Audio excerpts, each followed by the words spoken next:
Hi all, അസ്സലാമു അലൈക്കും, welcome back. അപ്പം എങ്ങനെ എല്ലാവർക്കും സുഖമല്ലേ? അപ്പോൾ ഞാനിന്ന് കാണിച്ചു തരുന്നത് ഡബിൾ ചോക്ലേറ്റ് ബനാന ബ്രെഡിൻ്റെ റെസിപ്പിയാണ്. പേര് കേട്ടിഞ്ഞിട്ടൊന്നും വേണ്ട, ജസ്റ്റ് ബനാനയും ചോക്ലേറ്റും വെച്ച് ഉണ്ടാക്കേണ്ട കേക്കാണ്. കേക്കോ ബ്രെഡോ എന്ത് വേണമെങ്കിലും പറയാം.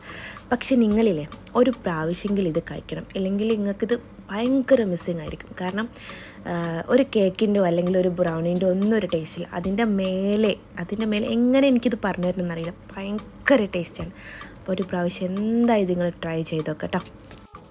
ഇനിതാ ഞാനൊരു ഹാഫ് കപ്പ് എടുത്ത് വെച്ചിട്ടുണ്ട്. അതിൻ്റെ ഒരു ഹാഫ് കപ്പ് നമ്മൾ കൊക്കോ പൗഡർ ഇട്ട് വെച്ചിട്ടുണ്ട്. ബാക്കി നമ്മളിതാ മൈദ വെച്ചിട്ട് ഫില്ല് ചെയ്ത് കൊടുക്കുന്നുണ്ട് കേട്ടോ.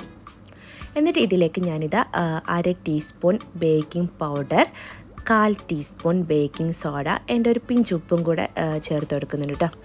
എന്നിട്ട് ഇതെല്ലാം കൂടെ നമ്മൾ ഒരു അരിപ്പയിലേക്ക് വെച്ചിട്ട് 3 പ്രാവശ്യമായിട്ട് ഇങ്ങനെ അരിച്ചെടുക്കാൻ കേട്ടോ. ഇങ്ങനെ അരിച്ചെടുക്കുന്ന സമയത്ത് നമ്മുടെ മൈദയും കൊക്കോ പൗഡറും ബേക്കിംഗ് സോഡയും ബേക്കിംഗ് പൗഡറും എല്ലാം കൂടെ തന്നെ നല്ലോണം മിക്സായി കിട്ടും. അതുകൊണ്ട് ഇങ്ങനെ 3 പ്രാവശ്യം അരിച്ചിതാ മാറ്റി വെക്കുന്നുണ്ട് കേട്ടോ. ഇനിതാ ഒരു ബൗൾ എടുത്ത് വെച്ചിട്ടുണ്ട്. ഒട്ടും വെള്ളമൊന്നും ഇല്ലാത്തൊരു ബൗൾ തന്നെ എടുക്കട്ടോ. ഇതിലേക്ക് റോബസ്റ്റ ബനാന, സാധാ നേന്ത്രപ്പഴം അങ്ങനെയൊന്നും യൂസ് ആക്കരുത്. നമ്മൾ റോബസ്റ്റയില്ലേ അത് യൂസ് ചെയ്തെടുക്കുക. അതൊരു 1.25 യൂസാക്കിയാൽ മതി കേട്ടോ.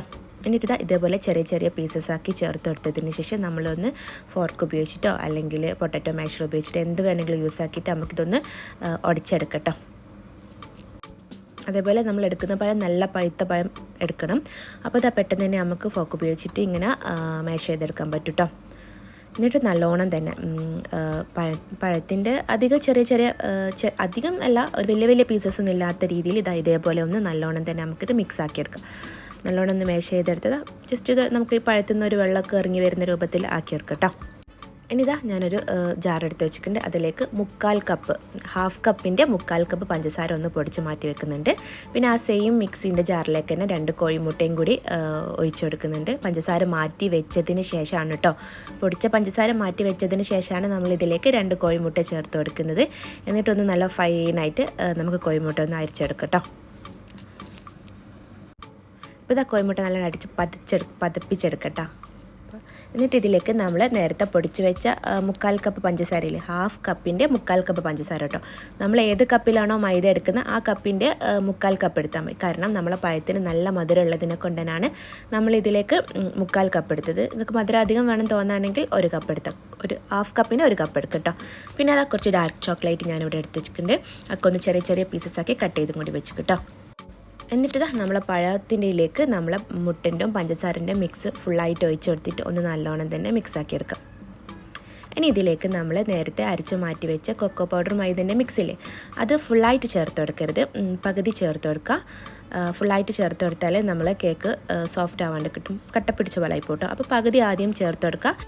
എന്നിട്ട് ഒന്ന് നല്ലോണം തന്നെ ഒന്ന് നമുക്കിത് മിക്സാക്കിയെടുക്കുക. അതേപോലെ ഒരുപാട് ടൈം മുട്ടയിലിട്ടിട്ട് നമ്മൾ മൈദ മിക്സാക്കിയെടുക്കരുത്. അപ്പോൾ നമ്മൾ കേക്ക് അധികം പൊന്തി വരാണ്ടായി പൊട്ടും. അപ്പോൾ കുറേ ടൈം എടുക്കാണ്ട് ചെറിയ ടൈമിൽ തന്നെ നമ്മൾ എന്താക്കുക, ഒരേ ക്ലോക്ക് വൈസ് ഒരേ ഭാഗത്തേക്ക് തന്നെ ഒന്ന് ചെയ്തെടുക്കട്ടോ, മിക്സാക്കിയെടുക്കട്ടോ. എന്നിട്ട് ഇതിലേക്ക് ബാക്കി മൈദയും കൂടി ചേർത്ത് കൊടുത്തിട്ട് നമ്മൾ നേരത്തെ ചെയ്തെടുത്ത പോലെ തന്നെ ഒന്ന് മെല്ലാം, എന്നുവെച്ചാൽ ഒരുപാട് നമ്മളിങ്ങനെ വിസ്ക് ഇട്ടിട്ട് മൈദ മിക്സാക്കി എടുക്കരുത് കേട്ടോ. അപ്പോൾ ഞാൻ പറഞ്ഞ പോലെ തന്നെ കേക്കിന് സോഫ്റ്റ്നെസ് ഇല്ലാണ്ടായി പോകും. ഇനി ഇതിലേക്ക് 2 ടേബിൾ സ്പൂൺ ബട്ടറും നമ്മൾ നേരത്തെ കട്ട് ചെയ്ത് വെച്ച ഡാർക്ക് ചോക്ലേറ്റും ഇല്ലേ അതും കൂടെ ചേർത്ത് കൊടുത്തിട്ട് നമുക്കൊന്നും കൂടെ മിക്സാക്കി എടുക്കട്ടോ. അപ്പോൾ മിക്സാക്കുമ്പോൾ ശ്രദ്ധിക്കുക, കുറേ ടൈം എടുത്തിട്ട് നമ്മളിത് മിക്സാക്കി എടുക്കരുത് കേട്ടോ. പെട്ടെന്ന് തന്നെ ചെയ്തെടുക്കാൻ ശ്രമിക്കാം. പിന്നെ ഇതാ നമ്മൾ ഏത് ടിന്നിലാണോ ബേക്ക് ചെയ്യുന്നത് ആ ടിന്നിലേക്ക് ബട്ടറും ചേർത്ത് കൊടുക്കുക. ഞാൻ ആദ്യം ഒരു ബട്ടർ പേപ്പർ വെച്ചെടുത്തിട്ട് എന്നിട്ട് അതിൻ്റെ മുകളിലേക്ക് കുറച്ച് ബട്ടർ ചേർത്ത് എടുത്തു കേട്ടോ. എല്ലാ ഭാഗത്തേക്കും ആക്കി കൊടുത്തിട്ടുണ്ട്. കാരണം ഇല്ലെങ്കിൽ നമ്മളെ കേക്ക് അതിലേക്ക് പറ്റിപ്പിടിക്കും, അതിന് വേണ്ടിയാണ് അങ്ങനെ ചെയ്തെടുക്കുന്നത്. എന്നിട്ട് നമ്മളെ കേക്കിൻ്റെ മിക്സ് ഫുള്ളായിട്ടും നമ്മളെ കേക്കിൻ്റെ ടിന്നിലേക്ക് ഒഴിച്ചെടുക്കുക കേട്ടോ. അപ്പോൾ നിങ്ങളുടെ കയ്യിൽ കേക്ക് ടിൻ ഒന്നും ഇല്ലെങ്കിൽ സാധാ നോൺ സ്റ്റിക്കിൻ്റെ പാത്രത്തിലേക്ക് ഒന്നെങ്കിൽ ബട്ടർ പേപ്പർ വെച്ചെടുക്കുക, അല്ലെങ്കിൽ ഒന്നുമില്ലെങ്കിൽ ഗീയോ ബട്ടറോ എന്തെങ്കിലും ഒന്ന് സ്പ്രെഡ് ആക്കിയിട്ട് അതിലേക്ക് ഡയറക്റ്റ് ഒഴിച്ചു കൊടുത്താലും മതി കേട്ടോ. എന്നിട്ട് ഇതിൻ്റെ മുകളിലേക്ക് ഞാൻ കുറച്ച് ചോക്ലേറ്റ് ചിപ്സ് ഇട്ട് കൊടുക്കുന്നുണ്ട്. എന്തായാലും ചേർത്ത് കൊടുക്കുക. നമ്മൾ എത്രത്തോളം ചോക്ലേറ്റ് ഇതിൽ ചേർത്ത് കൊടുക്കുന്നുണ്ടോ അത്രത്തോളം നമ്മളെ കേക്കിന് ടേസ്റ്റ് കൂടും കേട്ടോ. അപ്പോൾ ചോക്കോ ചിപ്സ് ഇല്ലെങ്കിൽ നമ്മൾ നേരത്തെ കട്ട് ചെയ്ത ചോക്ലേറ്റ് ഇല്ലേ അതുതന്നെ ഒന്ന് ചെറിയ പീസൊക്കെ ആക്കിയിട്ട് ഇതിൻ്റെ മുകളിലേക്ക് ചേർത്ത് കൊടുത്താലും മതി. എന്നിട്ടിത് ഞാൻ ഓവനിൽ 150 ഡിഗ്രി സെൽഷ്യസിൽ ഒരു 25 മിനിറ്റ് മാത്രം വെച്ച് ബേക്ക് ചെയ്തെടുത്ത് കേട്ടോ. അപ്പോൾ നിങ്ങളുടെ കയ്യിൽ ഓവൻ ഇല്ലെങ്കിൽ എന്താക്കുക, നോൺ സ്റ്റിക്കിൻ്റെ പാത്രത്തിൽ വയ്ക്കുക, എന്നിട്ട് ഗ്യാസ് സ്റ്റൗവിൽ വെച്ചിട്ട് നമുക്കൊന്ന് ബേക്ക് ചെയ്തെടുക്കാം കേട്ടോ. ഞാനിത് ടൂത്ത് പിന്ന് വെച്ചിട്ടൊന്ന് കുത്തി വെക്കുന്നുണ്ടോ. നല്ല പെർഫെക്റ്റ് ആയിട്ട് തന്നെ നമുക്കിത് കേക്ക് കിട്ടി, ഒട്ടിപ്പിടിക്കാൻ തന്നെ കിട്ടിയിട്ടുണ്ട്. ഇനി നമുക്കിതൊന്ന് ചൂട് തണിഞ്ഞതിന് ശേഷം നമുക്ക് ടിന്നിൽ നിന്നും ഡിമോൾഡ് ചെയ്തെടുക്കാം കേട്ടോ. ഇപ്പോൾ ഇതാ നല്ല കറക്റ്റായിട്ട് ഒന്ന് ചൂട് മാറിയാൽ നമുക്ക് പെട്ടെന്ന് തന്നെ ചെയ്ത് കിട്ടും. അതേപോലെ തന്നെ നമുക്ക് ബട്ടർ പേപ്പറും ഒന്ന് നല്ലോണം തന്നെ ഒഴിവാക്കിയെടുക്കും കേട്ടോ.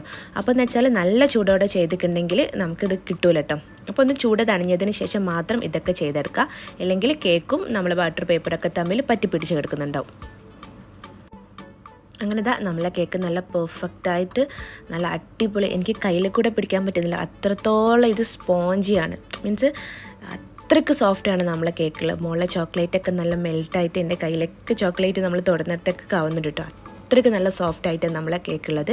അപ്പോൾ ഞാനിത് ഒന്ന് കട്ട് ചെയ്ത് വെച്ചിട്ടുണ്ട്. കേക്ക് നല്ല അടിപൊളി സോഫ്റ്റ്. നിങ്ങൾക്ക് ഇപ്പോൾ കേക്കോ ബ്രെഡോ എന്ത് വേണമെങ്കിലും ഇതിൽ കാണുമ്പോൾ, നമ്മൾ വീഡിയോയിൽ കാണുമ്പോൾ കറക്റ്റ് മനസ്സിലാകുന്നുണ്ട് എത്രത്തോളം കേക്ക് സോഫ്റ്റ് ആണെന്നുള്ളത്. അതേപോലെ തന്നെയാണ് ഇതിൻ്റെ ഫ്ലേവറും. നമ്മൾ സാധാ കഴിച്ചിട്ടുള്ള കേക്കോ ബ്രൗണിയോ അതൊന്നുമല്ല, അതിനേക്കാൾ എത്രയോ ഇരട്ടി ടേസ്റ്റ് ഉണ്ട്. കാരണം നമ്മളിത് ഉണ്ടാക്കി ആ ഒരു നിമിഷം തന്നെ ഇത് കഴിഞ്ഞു പോയി കിട്ടും. നമുക്കിത് വെക്കാനൊന്നും കഴിഞ്ഞിട്ടില്ല, അത്രയ്ക്ക് ഇതിന് ടേസ്റ്റ് ഉണ്ട്. അപ്പോൾ എന്തായാലും നിങ്ങൾ ഇതൊരു പ്രാവശ്യം ട്രൈ ചെയ്ത് നോക്കുക, അല്ലെങ്കിൽ നിങ്ങൾക്ക് പക്ക നഷ്ടമാണ്. പ്രത്യേകിച്ച് ചോക്ലേറ്റ് ലവറൊക്കെ. ഇനി ഡാർക്ക് ചോക്ലേറ്റ് കിട്ടിയില്ലെങ്കിൽ മിൽക്ക് ചോക്ലേറ്റ് ഇല്ല, വൈറ്റ് ചോക്ലേറ്റ് ഇല്ല, സാധാ മിൽക്ക് ചോക്ലേറ്റ് ഇല്ല, അതെങ്കിലും യൂസാക്കി നിങ്ങൾ എന്താ ഇത് ചെയ്ത് നോക്കട്ടെ. അപ്പോൾ പിന്നെ നിങ്ങൾ എന്തായാലും ട്രൈ ചെയ്ത് നോക്കുക. നിങ്ങൾക്ക് എൻ്റെ റെസിപ്പി ഇഷ്ടമായിട്ടുണ്ടെങ്കിൽ എൻ്റെ ചാനലൊന്ന് സബ്സ്ക്രൈബ് ചെയ്യുക. Thank you for watching my video. By.